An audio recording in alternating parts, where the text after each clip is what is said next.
सहायक अध्यापक को अभी भी जेटेट समतुल्य मानदेय देने से इरफान अंसारी जी ने कर रहे हैं आनाकानी। हाय गाइस, सभी को जोहार, नमस्कार। तो आज मैं बात करने जा रहा हूँ कि झारखंड में अभी भी सहायक अध्यापक के प्रति जो यहाँ का अफसर, विधायक और मंत्री है, उनका मनसा साफ नहीं है। तो आज मैं बात करने जा रहा हूँ कि हमारे अगुआ साथी लगातार प्रयास कर रहे हैं, चाहे ऋषिकांत तिवारी जी हो, विकास चौधरी जी हो, सुमन कुमार सिंह हो, और उनके साथ सभी लोग का सोच है कि हम लोग को भी जेटेट समतुल्य मानदेय जो है सो से किया जाए, जेटेट समतुल्य का दर्जा दिया जाए, लेकिन कहीं न कहीं आनाकानी कर रहा है। लेकिन आपको सबसे पहले समझना चाहिए कि 2016 से एक भी जेटेट का एग्जाम नहीं हुआ, उसके जगह में एक परीक्षा लिया गया। वो क्या था? आकलन एग्जाम। इसमें भी लगभग 40,000 के लगभग सहायक अध्यापक हैं, उसमें 30 से 35 के बीच में पास कर चुके हैं। जो प्रशिक्षित है वो भी पास कर जाएंगे, अगला एग्जाम में विश्वास है। लेकिन बात आता है कि क्यों नहीं इतना कठिन एग्जाम लेने के बाद अभी तक जेटेट समतुल्य के बराबर मानदेय दिया जा रहा है? ये सबसे बड़ा सवाल है। जब इरफान अंसारी जी से पूछा जा रहा है तो वो अभी भी आनाकानी कर रहे हैं। लेकिन जब इनका सत्ता नहीं आया था तो ये भी बोले थे कि यदि हम लोगों का सत्ता आया, गठबंधन का सत्ता आया, तो 50,000 सहायक अध्यापक यानी पारा शिक्षक का वेतन होगा। वो सब कहाँ चला गया? क्वेश्चन तो आएगा ही आएगा।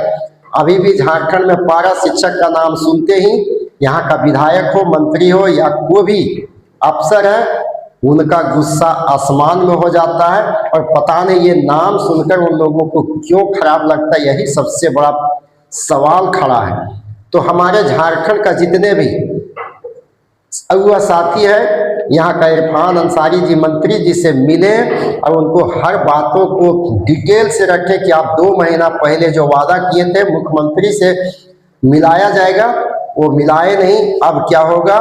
तो फिर से एक और आश्वासन मिला हुआ है कि आप लोग धैर्य रखें, इस बार सत्र के पहले आप लोगों को मिला दिया जाएगा, कुछ ना कुछ किया जाएगा। लेकिन अभी भी साथियों भरोसा इस मंत्री पे नहीं है, ना यहाँ का अफसर पे भरोसा है, क्योंकि आपका सभी समस्या का समाधान तभी होगा जब आप जोरदार तरीके से आंदोलन के लिए तैयार रहेंगे, अगुआ साथी के साथ मिलकर कंधे से कंधे मिलाकर चलने के लिए तैयार रहेंगे। नहीं तो 23 वर्षों से क्या हुआ है ये आप लोग से छुपा हुआ नहीं है और आगे भी मिलना मुश्किल है।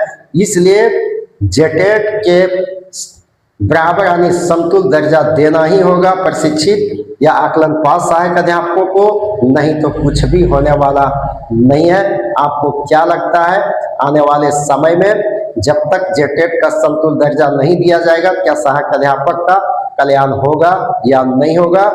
बाकी प्रश्न तो बहुत है, लेकिन पहला प्राथमिकता जो है इस चीजों पे ध्यान देना चाहिए। अगुआ साथी को लगे हैं तो उनके साथ सभी सहायक अध्यापकों को पीछे से लेकर आगे तक साथ में खड़ा होना चाहिए। जोहार।